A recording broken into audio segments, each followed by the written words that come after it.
Meus queridos, é um grande prazer estar neste momento, nesse dia muito especial, que é o Dia Mundial da Alegria, o dia de sábado, onde temos a oportunidade, durante a nossa caminhada, de dar uma pausa, dar aquela respirada, fortalecer e continuar na caminhada, sempre ao lado do nosso Deus Todo-Poderoso. Nada melhor do que estar reabastecendo essas energias nesse dia muito especial, com uma lição maravilhosa que nós temos, que é a lição desse trimestre, que vai trabalhar sobre, está trabalhando em cima do Evangelho de Marcos. E a cada sábado nós temos aqui sempre um amigo conosco que compartilha a lição da Escola Sabatina. E neste sábado nós temos aqui um convidado muito especial. Graças aí ao aniversário da nossa comunidade, durante esse mês, nós estamos comemorando esse aniversário da nossa comunidade. Nós temos aqui o nosso pastor, sempre o nosso pastor, Pastor Javan. Bom dia, Pastor Javan. Feliz sábado. Bom dia, gente. Feliz sábado. Feliz sábado, Márcio. Eu falei assim para ele quando eu cheguei, a melhor companhia que eu poderia ter aqui na Escola Sabatina. Márcio é parceiro, estudioso e sempre tem feito comentários muito apropriados sobre os temas da lição da Escola Sabatina.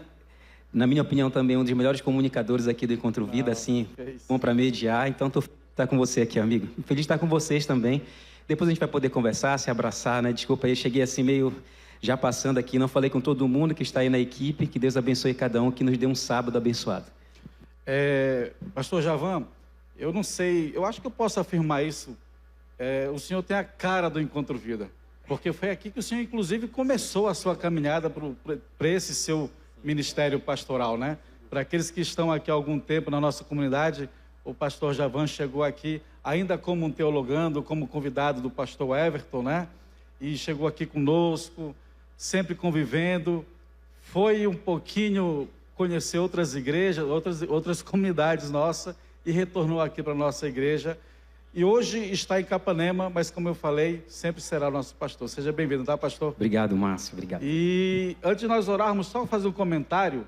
Durante esse mês de aniversário, a gente está tendo visitas ilustres aqui na nossa igreja. Sábado, ano passado, nós tivemos o irmão Benjamin, e hoje a gente vai ter o irmão Danielzinho já com a gente, Creio que o Daniel deve estar voando já, não é nem correndo. Cara, é um atleta, vocês vão ver aí, gosta de bola demais. Saiu daqui, quando nós saímos daqui, ele já estava começando a andar, não estava andando assim bem independente. Agora já está... É só alegria, pastor? Graças a Deus, uma bênção. Meus queridos, antes de nós iniciarmos o nosso estudo da lição, eu quero convidar cada um de vocês para a gente possa estar realizando uma oração e convidando o Santo Espírito para estar presente conosco neste momento. Oremos. Santo Deus, maravilhoso Pai, te agradecemos, Senhor, porque até aqui o Senhor tem cuidado de cada um de nós. Te clamamos que teu Santo Espírito possa estar conosco neste momento, ao abrirmos a tua palavra, ao estudarmos, que possamos guardar em nossos corações e nunca mais pecar contra ti. Amém. Em nome de Jesus. Amém. Muito bem, estamos aí já na nona lição desse trimestre. Nós temos aí 13 lições, Então já estamos caminhando para fechar com chave de ouro. Nós temos aí mais ou menos um mês para encerrar esse terceiro trimestre que nós estudamos o Evangelho de Marcos. Um evangelho, apesar de ser sinótico, ou seja, várias das histórias que nós encontramos em Marcos, nós encontramos em outros evangelhos. Todavia, nós podemos perceber a maneira diferenciada de Marcos escrever, uma maior ação, olhando alguns pontos que outros escritores não observaram, e isso nos chama muita atenção, e é esse o propósito de estar estudando esse trimestre, o Evangelho de Marcos. E essa semana, irmãos, nós temos o título de Controvérsias em Jerusalém. Na semana passada até fiz um comentário, que geralmente quando Jesus tinha esse encontro com os líderes religiosos, sempre aparecia esse título aí, controvérsia.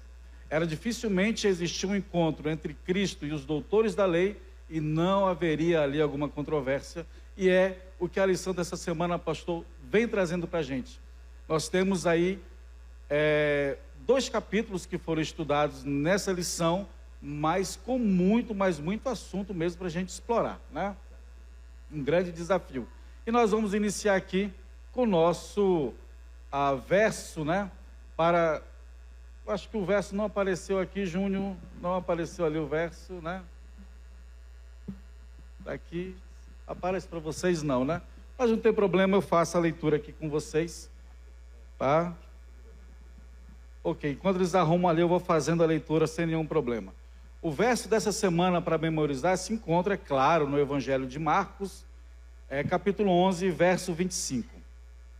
E quando estiverem orando, se tiverem alguma coisa para alguém, perdoem, para que o Pai de vocês, que estás nos céus, perdoe as ofensas de vocês.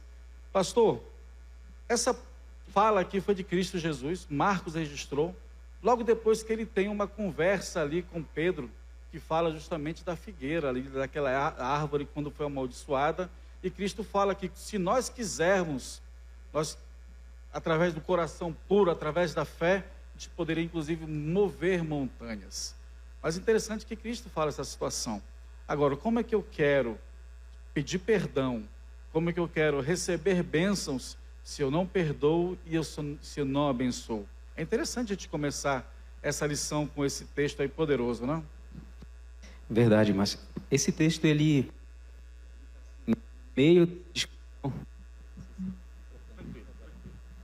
está no meio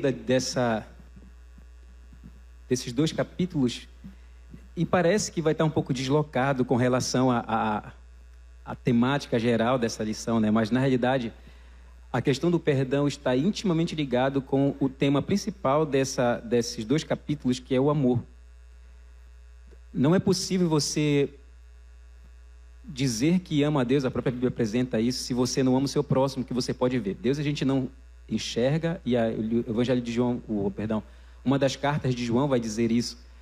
Então, quando se fala de perdão, e Jesus está tratando disso, ele está falando diretamente para o povo dele, mas ele está falando a respeito dele também. Porque, dentre as histórias que nós vamos relembrar aqui dessa semana, do livro de Marcos, está falando justamente do aspecto em que Jesus está tentando resgatar o povo de Israel, ou seja, perdoando eles a despeito de todas as vezes em que o povo rejeitou e continuava a rejeitar a Deus e através agora do seu próprio Filho. E ele está mostrando que ele é um Deus de perdão, um Deus de amor, e está nos ensinando isso, a perdoar. Se de fato nós queremos ser cristãos, nós precisamos compreender, viver, e só é possível isso através do poder de Deus. Perdão não é algo inerente do ser humano, é algo divino. E aí, quando o texto que foi escolhido aqui, para essa lição, Jesus ele fala sobre isso, você vai ver que isso é uma condição para receber o perdão, é perdoar. Você vê isso na oração do Pai Nosso, perdoa as nossas dívidas, assim como nós perdoamos os nossos devedores. Alguém me perguntou uma vez mais, pastor, para eu ser perdoado por Deus, eu preciso perdoar as pessoas? E a primeira texto que veio na minha mente, nem foi esse, foi o texto da oração do Pai Nosso, que realmente Deus, ele, através da Bíblia, o próprio Jesus falando sobre isso, ele diz que, de fato, para você ser perdoado por Deus é necessário que você perdoe. Por quê? Porque as pessoas que são perdoadas por Deus não exatamente nessa ordem, perdoado por Deus e o perdão é dado, e às vezes até que acontece assim, é um estilo de vida do cristão. É um estilo de vida de perdão. Então, esse verso, eu falo assim, ele parece um pouco deslocado aqui com a questão da temática, mas você, à medida que você estuda a lição, você vai entender a força e o sentido desse verso aqui para memorizar. Interessante que o pastor já deu aqui uma mensagem forte. Não tem problema. O pastor Javan já iniciou aqui com uma mensagem forte e poderosa, falando de que esse texto e toda a temática dos capítulos 11 e 12 de Marcos trata de amor.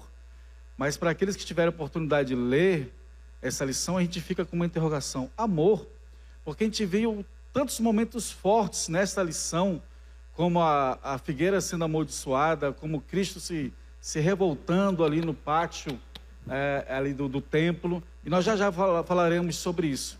Mas o importante é justamente essa visão, fala de amor.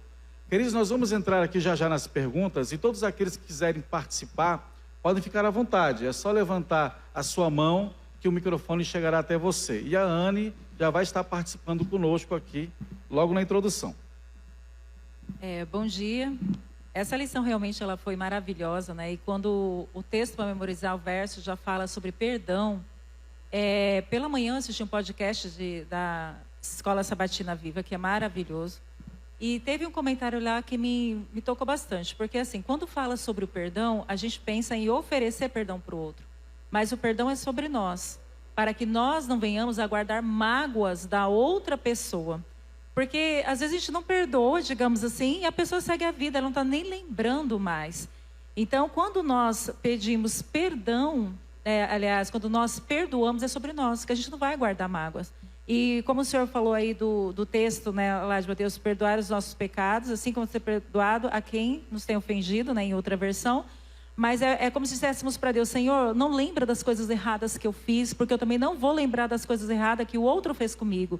E assim a gente vai deixando de lado e vai prosseguindo. Então, o perdão, é claro que às vezes tem pessoas que pedem perdão, olha, me perdoe. Não lembra mais do mal que eu fiz, eu quero ficar bem com você. E quando nós pedimos perdão para Deus dos nossos pecados, nós vamos dizer, Senhor, não lembre do mal que eu fiz. E tem gente que diz assim, eu não vou perdoar porque não merece. É por isso que a gente tem que perdoar, porque não há mérito algum em perdoar. Então, senão a gente não perdoaria ninguém. Porque quando nós pedimos perdão, Senhor, esquece as coisas que de mal eu fiz, não tem mérito em mim. Então, o perdão não é sobre mérito, é sobre oferecer primeiro para você e deixar livre o outro para que ele consiga viver e se relacionar comigo ou com outras pessoas.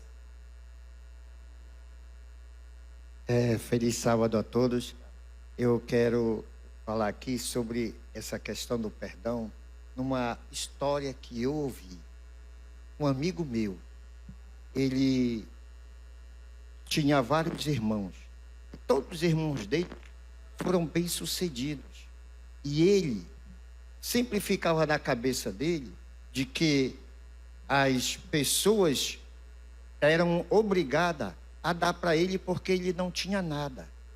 E ele olhava assim e ficava assim, a mente dele era formada de que ele, como ele não era pobrezinho, os outros é que tinham que dar as coisas para ele. Mas um dia ele foi até Cristo e aprendeu a lição do perdão. E um belo dia ele chegou para os próprios irmãos dele e disse, meus irmãos, me perdoa porque eu tinha inveja de vocês. Hoje ele está crescendo, já conseguiu fazer a casinha dele, já comprou uma motinha para ele. E hoje a gente vê o poder de transformação, o quanto que o poder pode fazer na vida do ser humano. O perdão é libertador, né, irmãos? É libertador. É isso que significa. Amém, amém. Meus queridos, eu vou fazer a primeira pergunta, aí o pastor Javan já vai na sua participação, tá? Aí, irmã, eu vou ceder a palavra para o senhor assim que eu realizar a primeira pergunta. Pode ser? Assim que o pastor Javan fizer o comentário dele? Ou o senhor quer comentar sobre Perdão. O verso áureo? Verso áureo. Vamos lá. É interessante que quando a gente lê apressadamente, parece que Cristo está propondo uma barganha. Perdoe para que eu os perdoe. Mas não é esse o princípio do Evangelho. Na realidade, quando nós não perdoamos, é porque nós não temos Cristo em nós. O Espírito Santo não habita em nós de forma ampla. E aí você pode ficar se preocupando. Bem, esse irmão está falando contra mim. Não. É a pura verdade do Evangelho. Então, quando a gente permite que Deus... É assim, entregue nas mãos de Deus. Esse é o mecanismo. Não vou me estressar porque Deus está vendo, Ele que cuide. É Ele que é meu dono, meu proprietário, meu Senhor. Então, Ele que cuide. E aí você não se desgasta com o seu semelhante. Quando nós não temos essa presença de Cristo de forma ampla em nós não temos salvação. É um mecanismo muito fácil de relação causa e consequência. Não é uma questão de barganha, é causa e consequência. Muito bem. Pastor Javan, o livro de Marcos, ele trata ali, até o capítulo 10, dos 3 anos e meio da missão de Cristo aqui na Terra. E a partir do capítulo 11 até o 16, ele fica ali dentro de mais ou menos 1 semana até 2 semanas na vida de Cristo. A gente vê um evangelho bem dinâmico nos 10 primeiros capítulos, e do capítulo 11 ao 16 não. Ele para ali no tempo e começa a ser minucioso. E dentro desses detalhes, a partir do capítulo 11, nós temos uma história que a gente não consegue observar isso nos capítulos anteriores de Marcos, que é a história quando Cristo pede para que os discípulos vão até ali a cidade e peguem um jumentinho. Então ali tem descrições que Marcos não apresenta nas outras histórias. E é justamente sobre isso que nós vamos trabalhar agora, dentro, para a ótica, para essa perspectiva do capítulo 11 de Marcos. Que evento profético é narrado em Marcos 11? E ainda em Marcos 11, qual a relação entre a árvore amaldiçoada e o templo purificado? Interessante esse contexto que você fez antes, Márcio, porque se você observar nos capítulos anteriores, muitas vezes as pessoas que eram, eu poderia dizer, abençoados por Cristo através da cura, enfim, ou outras coisas, mesmo a expulsão de demônios, Jesus algumas vezes disse assim para eles: olha, eu estou fazendo isso para você, mas não fale para ninguém. Aconteceu algumas vezes, né? E dessa vez é diferente. As pessoas começam a gritar que ele é o Messias, Hosana, né? Aquele que vem em nome do Senhor e tudo, e ele aceita a adoração. Esse evento é um evento profético que acontece, está narrado aqui no Marcos capítulo 11, e é uma referência a uma profecia de Zacarias, no capítulo 9. Se você for estudar as profecias messiânicas, é uma profecia que está feita em Zacarias, dizendo que o Messias, ele entraria na cidade de Jerusalém, ele surgiria montado em um jumentinho, não era em um animal mais imponente.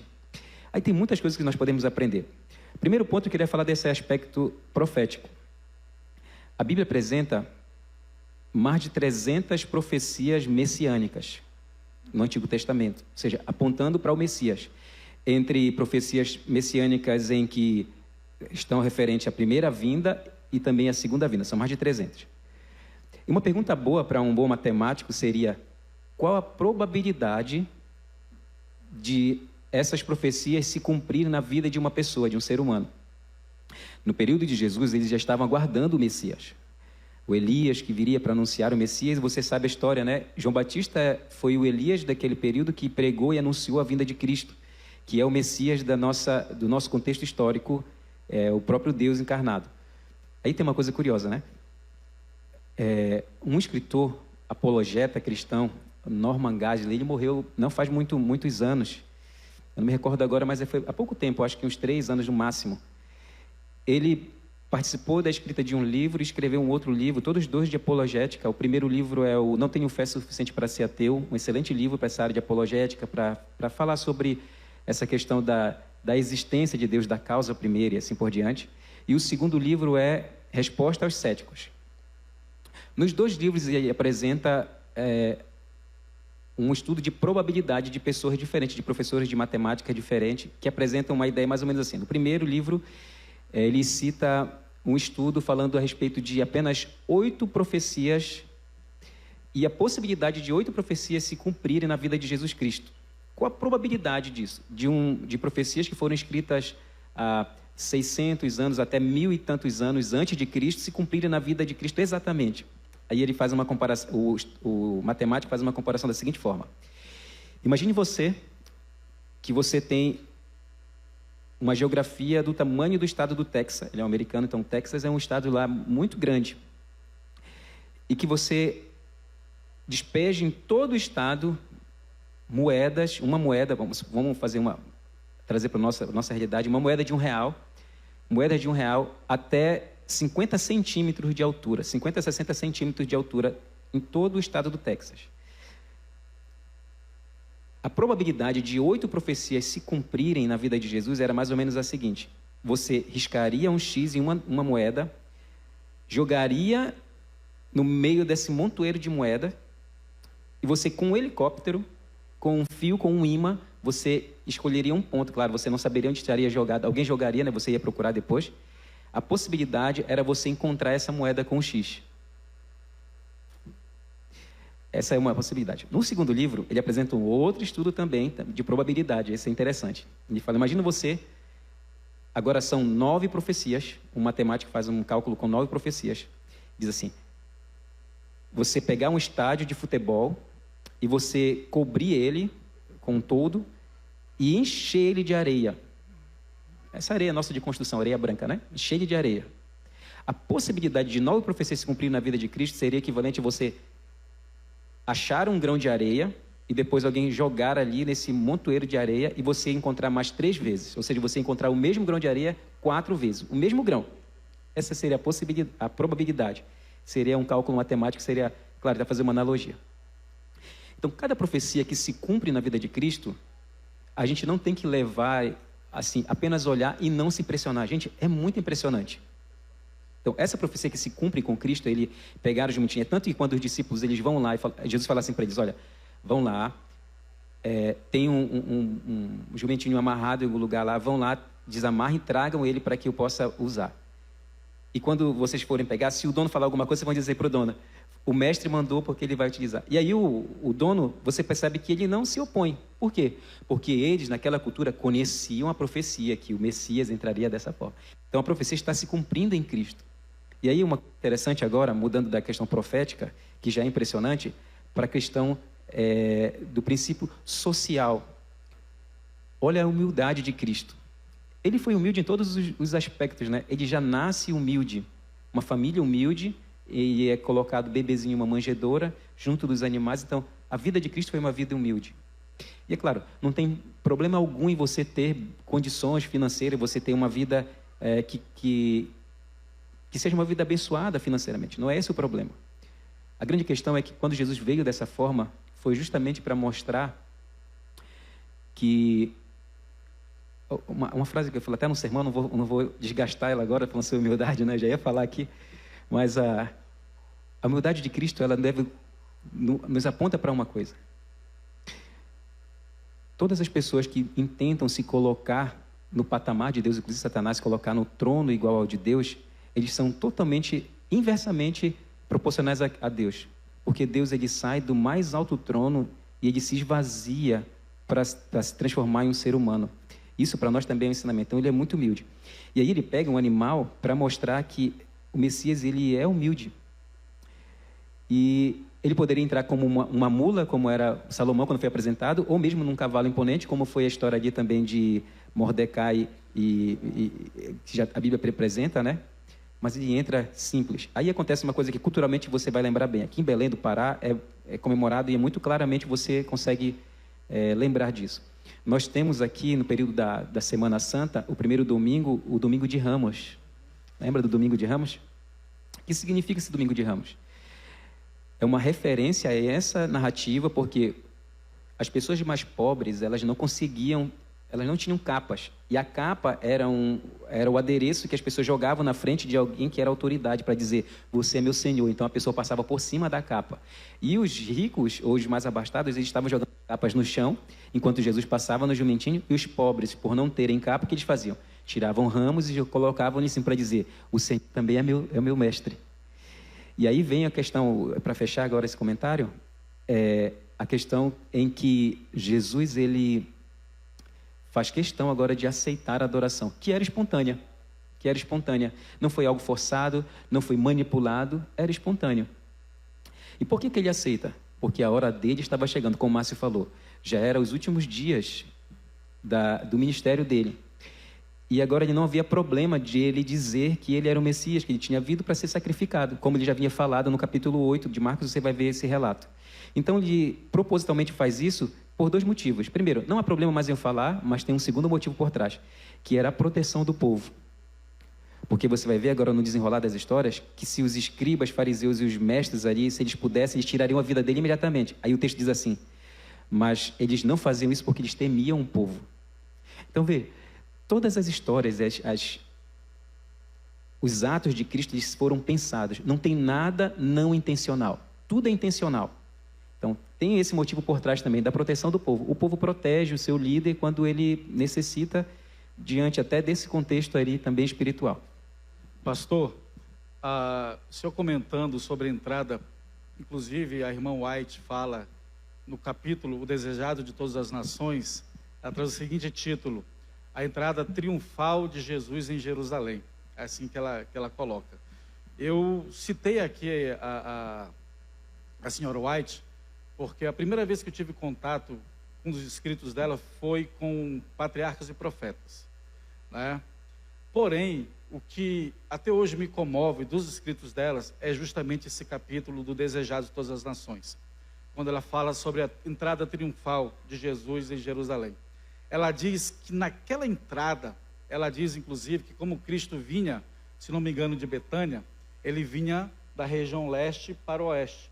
Então, provavelmente, ele deve ter entrado pela porta dourada, pelo portão dourado, onde hoje esse portão ele está fechado. Uma outra profecia que está se cumprindo. Exato. Porque ele teria, o rei de Israel entrava por este portão, né? E esse portão hoje está fechado. Por qual motivo? Todos nós sabemos, Jerusalém foram sitiados por várias vezes, e pela última vez ficou fechado, onde hoje existe um muro, né, que é onde hoje existe ali o domo, onde não pertence mais os judeus àquela região. Então é fechada, ninguém mais entra, é impossível alguém passar por lá. E ela fala que as pessoas que ali estavam e gritavam hosanas nas alturas eram todos aqueles que passaram por milagres por Jesus. Ali estavam os coxos, os cegos, a mulher de fluxo do sangue, todas aquelas pessoas que foram rejeitadas pela sociedade e tiveram a vida transformada por Cristo, e tantos outros que não tem no relato bíblico, eles estavam lá. E a grande alegria deles, como disse o pastor, como eram pobres e não possuíam essas vestimentas, eles cortavam aquilo que era mais abundante naquela região, que são as palmeiras. Região seca, o que se produz muito é palmeira, né? Então eles cortavam ali e colocavam. Então eu quero convidar os irmãos, se tiverem oportunidade, leiam o Desejado de Todas as Nações. Eu até falei rápido, ficou feio, né? O Desejado de Todas as Nações, a entrada de Cristo em Jerusalém. Pastor? A referência, isso aqui está na página 453, ali por esse aproximadamente desse livro. Sim. E na verdade aí ele já estava entrando e estava assim muito próximo ali da Páscoa também, né? Muito próximo da Páscoa, e como era costume dos judeus, e não só dos judeus, como de pessoas de várias partes do mundo que não eram judeus e iriam lá adorar, existia um lugar reservado aos gentios. Então Cristo entrou e iria fazer o seu propósito, que era chegar até o templo. Só que nessa caminhada, nessa entrada, Cristo tem fome, encontra uma árvore pensando que pudesse se alimentar ali, e logo depois chega ao templo. A pergunta é, que relação, e eu não sabia disso até estudar a lição dessa semana, que relação, que paralelo nós encontramos nesses dois atos? Na figueira que é amaldiçoada por Cristo, e lá no templo onde Cristo demonstra um momento, uma ação que jamais se viu na sua história, no seu ministério. E nós entramos em um pequeno contextozinho. O irmão quer comentar aí? Você quer comentar logo? Acho que é melhor, que aí eu já não perco aqui o raciocínio. Quando eu estava estudando essa questão, eu observei uma coisa assim muito grande, e até fiz uma anotação aqui, né? Em que como Jesus enfrentava seus adversários, porque o propósito dos adversários era botar Jesus em xeque-mate, né? E ali existia dois grupos teológicos que eles questionavam muito com Jesus sobre esses princípios que Deus ensinava. E ele então colocou assim, muito interessante, que eram esses dois grupos teológicos? Eram os fariseus e os saduceus. Quando Jesus amaldiçoou a árvore, ele está se referindo a um desses grupos. Aliás, a esses dois grupos. E então depois ele mostra a purificação como deveria ser. Esses dois grupos, eu quero destacar aqui os fariseus. Eles eram os guardiões da lei do judaísmo, conhecido por seu rigor. Eles acreditavam em todo o Antigo Testamento e valorizavam o uso da tradição, da interpretação e proteção das Escrituras. Já os saduceus, por outro lado, faziam parte da elite do templo e acreditavam apenas na parte da Bíblia escrita por Moisés. Não aceitavam a existência de anjos, nem a doutrina da ressurreição. Eu achei muito interessante isso daqui, com essa ligação que tem realmente com a árvore, quando Jesus ele chega ali para amaldiçoar. Eram os líderes religiosos que, por um lado, os fariseus eram rígidos, achavam que eles poderiam conquistar salvação e a vida eterna pelos méritos deles mesmos. São aqueles que acham que pela Torá eles estão salvos, né? Por outro lado, tinha os saduceus, que também é aquele tipo de teologia que tudo pode. Basta você aceitar Jesus, você já está salvo. Pronto. Eu não tem um compromisso com Jesus. E então Jesus, quando se reflete, quando ele amaldiçoa aquela árvore, ele está se relatando a questão justamente desse estilo de pensamento que Deus, ou ensinamento que Deus, ele realmente diz que leva a se tornar uma árvore seca que vai morrer. Aproveitando a colaboração do irmão Zé, pastor. Obrigado, irmão Zé. Então, deixa eu seguir aqui a linha de raciocínio. O irmão Zé já falou aqui dessa ligação da figueira com o povo de Israel. Então, o povo de Israel ele tem como símbolo, um dos símbolos, no contexto bíblico, a figueira. E aí você vê, quando na narrativa aqui, nós voltamos para uma história na verdade, duas histórias, mas a lição de Marcos já apresentou isso um momento atrás em forma de sanduíche, né? Sanduíche, aquilo coloca o pão, o recheio e o outro pão para fechar. Então ele começa com uma história, aí ele passa para uma outra história e depois ele retorna para a história que ele havia iniciado.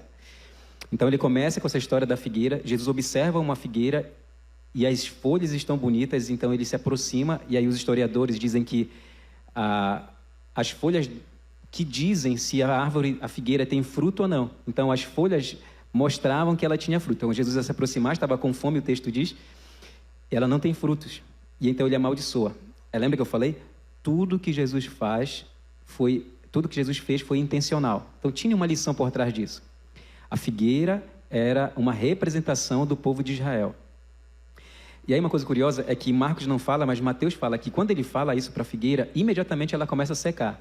Só que os discípulos não percebem que Marcos não menciona isso. Por quê? Porque ele vai para uma outra história. É para ele mostrar do que se tratava aquela maldição que Jesus coloca naquela figueira. E aí entramos numa outra fase aqui da narrativa, que é quando ele entra no templo e ele expulsa ali os vendilhões do templo. Ele pega um chicote e sai ali assustando, né? Aí tem uma coisa interessante no Desejo de Todas as Nações que fala sobre isso. Quando Jesus entra com o chicote na mão e as pessoas, ele começa a virar ali as bancas e todas as coisas, e as pessoas ficam com medo e se afastam, eles não estão temendo Jesus, com medo de apanhar de Jesus, até porque eles eram um número maior. E o chicote não é uma arma letal. O que acontece ali? O que está acontecendo ali é uma cena de juízo. Então, a gente chama isso de teofania, né? Jesus, ele se está praticamente não revelando mais sua figura humana, mas sua figura divina.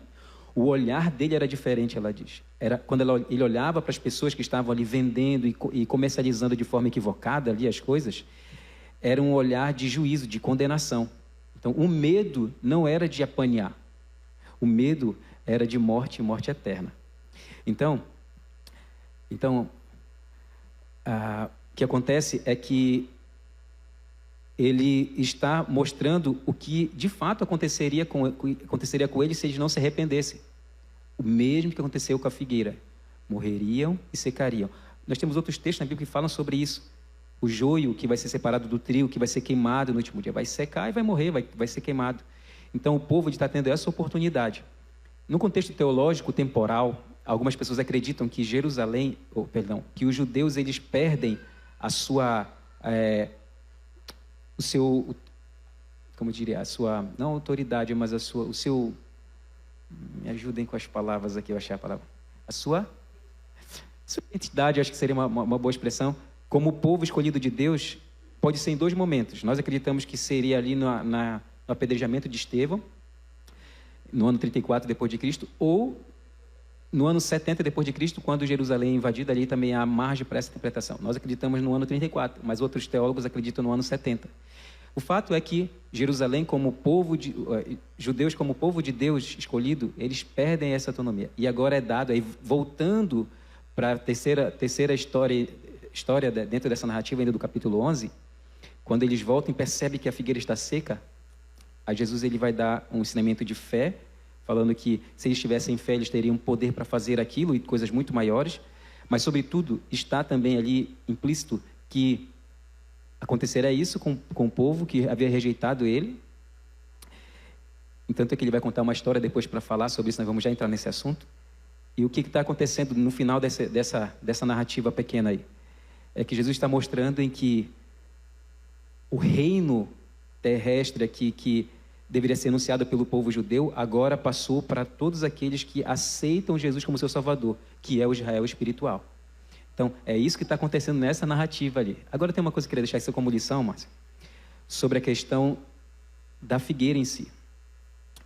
Se nós pensarmos, onde que isso se aplica à nossa vida hoje, né? Veja, o problema da figueira não era o fato dela não ter frutos, era o fato dela aparentar ter frutos. As folhas que denunciavam ela. E no nosso contexto de fé religioso, isso é um perigo também. Nós aparentarmos ter frutos, mas nós não termos frutos verdadeiramente. Nós temos uma aparência de piedade, mas o nosso coração, ele não gera frutos para a eternidade. Então, esse é um princípio que nós aprendemos nessa narrativa da figueira. É possível que aconteça isso conosco também, que é aquela vida arrogante e religiosa, mas que, na verdade, ela está sem amor, sem nada. E dentro do contexto de juízo, também uma lição que nós aprendemos é o seguinte: o mesmo Jesus amoroso, ele também se indigna com as coisas erradas. Ele não coaduna com os erros do ser humano, com a corrupção, com essas coisas. Ele se indigna. E no momento certo, ele fará justiça. Irmãos, só dar um aviso. Infelizmente, devido ao nosso tempo, nós vamos cortar a participação da nave da igreja para a gente poder conseguir vencer aqui a lição no tempo certinho, tá? Muitas pessoas confundem, né, pastor? Que amor e justiça andam juntos, sim. O problema é que a nossa justiça é incompreensível, mas a justiça de Cristo ela é perfeita. Pastor, nós temos aqui uma segunda sessão de perguntas, todavia eu não vou lhe repassar. Eu vou fazer aqui uma vista geral e vou deixar a última pergunta para o senhor encerrar a nossa lição, que eu creio que para este momento é a mais importante. No caso, quando Cristo chega ali no templo, ele é novamente confrontado por líderes religiosos, como disse o irmão Oséias ali, duas lideranças, onde queriam sempre pegar Jesus ali como uma armadilha. Se era correto pagar imposto, haja visto que Jerusalém vivia dominado, e quando se um povo é dominado por um outro, ele é sugado financeiramente. Isso causava uma grande revolta. Mas a grande verdade é que eles queriam que Jesus pudesse se atrapalhar ali e pudesse prender Jesus naquele momento. Da mesma forma como também, como será com aquelas pessoas que se casaram várias vezes, como viveriam no céu? A grande preocupação não era uma preocupação olhando para o paraíso, olhando para o céu, mas sim era uma preocupação terrena. E Cristo trata disso, que quando nós estivermos no céu, seremos como os anjos. O nosso grande problema é levar as nossas preocupações terrenas para o céu. E a gente é bom de sempre lembrar disso. Pastor, eu quero deixar aqui com o senhor essa última pergunta aqui. Jesus apresentou lá no capítulo 12 qual era o maior dos mandamentos. Foi uma pergunta que fizeram para ele. Inclusive um líder religioso, diferente dos outros, era um líder religioso que ouviu, sentou e percebeu. Esse homem tem uma mensagem diferenciada. Ele queria saber: Senhor, qual dos mandamentos é o maior? Pastor, o que foi que Jesus Cristo falou? Qual é realmente o maior dos mandamentos que nós devemos carregar no nosso coração? Márcio, eu vou fazer um caminho aqui, como é um resumo agora do final. E eu preciso falar dessa questão da controvérsia para chegar nessa questão do mandamento. Eu não sei se você é bom para responder esse de bate-pronto, como a gente diz aqui no Pará, né? A pessoa faz um questionamento para você, se você tem essa habilidade. Eu acho que uma habilidade de pessoas que têm raciocínio rápido não é de falar rápido, é de você dar uma resposta adequada para a pergunta que te foi feita. Sobretudo quando a pergunta tem a intenção de te ofender. Tem uma história pequena que não vai atrapalhar nosso tempo aqui, que diz de uma uma dona de hotel, beira de estrada, recebeu uma família daquelas pessoas bem arrogantes, e uma das pessoas da família chegou assim no guichê assim para ser atendido, chamou-a, e ela foi atender assim toda educada, e ela disse assim para a pessoa arrogante, olhou para ela e disse assim: quanto é que custa a pernoite aqui nesse teu chiqueirinho? Ela olhou para a pessoa e disse assim: olha, são R$300 a pernoite. E quantos porcos vocês são? A resposta rápida para ser dada assim para a pessoa, eu não tenho essa habilidade. É claro que esse aqui é o livro O Amanhã Começa Hoje, é uma resposta, essa resposta pronta, é claro, com a intenção também de humilhar o outro, ou de colocar a pessoa no lugar, eu diria que é quase um dom, mas... E Jesus Cristo, ele sabia fazer isso, ele dava uma resposta, às vezes com uma outra pergunta, para pegar a pessoa que fez a pergunta e colocar ela debaixo do foco, para mostrar que o problema não estava nele, mas na pessoa que estava perguntando. E ele fez isso nessas vezes aqui. E essas histórias, elas estão propositalmente colocadas para mostrar o confronto, não de Jesus para com os líderes, mas dos líderes para com Jesus. E Jesus estava falando o tempo todo que se eles não mudassem, se eles não perdoassem, eles não seriam salvos, eles não seriam resgatados como um aspecto de salvação. Só que sempre vinha pessoas com hostilidade, mas se levantou um que não era hostil, que fez essa pergunta, a última pergunta. Mestre, para o Senhor, qual é o maior mandamento? Ele pergunta. Aí Jesus faz uma pergunta para responder a indagação dele, né? O que a Bíblia diz? O que a Escritura diz? Aí ele vai responder: ama teu próximo, ama a Deus sobre todas as coisas, que está lá em Deuteronômio capítulo 6, e ama o teu próximo como a ti mesmo. Está em Levítico. E Jesus fala assim: muito bem, você respondeu bem, você não está longe do paraíso, você está longe do céu. E a lição faz questão de enfatizar isso, que essa pessoa que fez essa pergunta, ela faz uma pergunta honesta. E aí eu queria tirar uma lição disso e já responder definitivamente. Nem sempre as pessoas que estão nos atacando, ou as pessoas que nós achamos que são nossos inimigos, sobretudo religiosos, não é bom nós julgarmos, colocarmos todos no mesmo balaio e achar que todo mundo pensa de igual forma. Não está sob o nosso controle esse juízo, saber se a pessoa ela é bem intencionada ou mal intencionada com a pergunta dela, ou com a indagação dela. Nós, adventistas, nós somos muito atacados, é bem verdade, por muitas pessoas, líderes religiosos e tudo. E eu aprendi uma coisa com o tempo, que tem muitas pessoas por aí que amam Jesus de verdade, que não fazem parte da nossa mesma fé de doutrina, mas que amam Jesus. E não é intento meu, e não deve ser meu intento, melhor dizendo, julgar essas pessoas. Deus conhece o coração delas. Deus conhece o coração delas. Por quê? Porque o maior mandamento, o mandamento principal é o amor. O mandamento principal é o amor.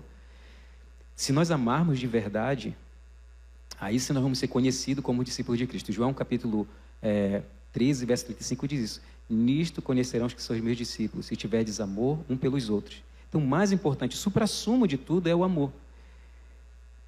E mesmo quando a pessoa faz o mal para nós, quando nós amamos ela, no livro de Romanos diz, é como se você colocasse brasas vivas debaixo dos pés dela, porque a pessoa não está esperando. Ela não está esperando isso. Então, assim, se ficou uma lição nessa recapitulação dessa semana, para não ser redundante, uma lição da lição, é de fato em que, mesmo Jesus fazendo o que fez, debatendo, expulsando ali os vendilhões ali do templo, tudo isso ele não fez sem lágrimas nos olhos, ele não fez sem amor. E nós devemos aprender isso. E não sermos juízes dos nossos irmãos como foi o povo de Israel, que como a figueira secou, perdeu sua oportunidade. A oportunidade está nas nossas mãos hoje. A pergunta é: como nós estamos guardando os mandamentos de Deus? Com amor ou apenas como autoridade autoritária? Tem uma diferença entre autoridade genuína e autoridade autoritária. Autoridade genuína, as pessoas te seguem porque elas veem você como exemplo. E era isso que Jesus fazia. Ele era autoridade porque ele era exemplo. E nós também devemos seguir o exemplo deles como discípulos e amar verdadeiramente. Amém? Pastor Javan, muito obrigado pela sua participação. A igreja lhe agradece de coração. Mas daqui a pouquinho a gente terá mais um pouco do pastor Javan. Pastor, para encerrar nossa lição, faça uma oração, por gentileza. Você pode ficar para nós orarmos? Você está sentadinho de algum tempo.